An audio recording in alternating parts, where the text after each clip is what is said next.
देखिए सगाजनों, हमारे राजा महाराजाओं ने 52 गढ़ों में बड़े बड़े पत्थरों के महल बनाए, लेकिन जब मुगल बादशाह की लड़ाई हुई, उसके बाद अंग्रेजों से लड़ाई हुई, उसी लड़ाई में हमारे सगाजन मुंह की खा के जंगलों की तरफ बसेरा करने लगे।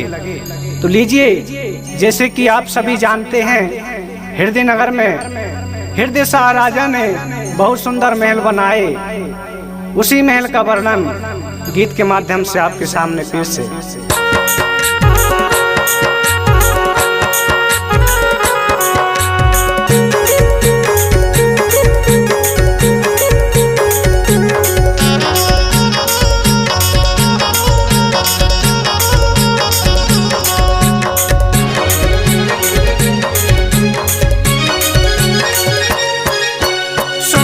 महल बनाए रे राजा हृदय शाह, माई नर्मदा के तीरे मोहे गजबई सोहाय, माई नर्मदा के तीरे।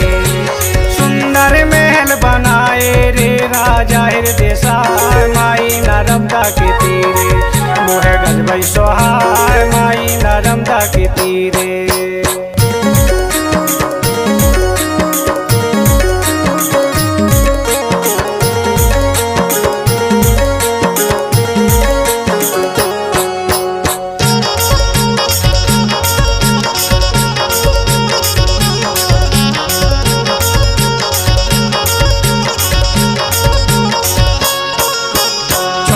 पत्थर महल बनाए राजा हृदय शाह, चुन चुने पत्थर महल बनाए राजा हृदय शाह।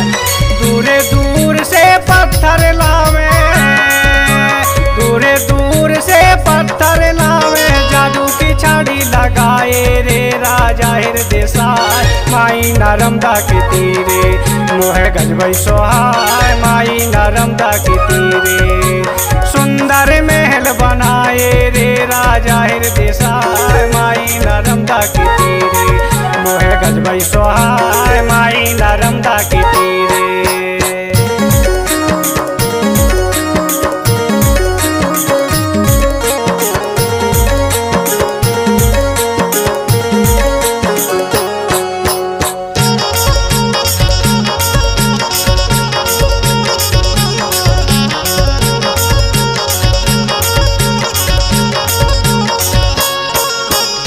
कमरा काम के कमरा बन गए राज दरबार।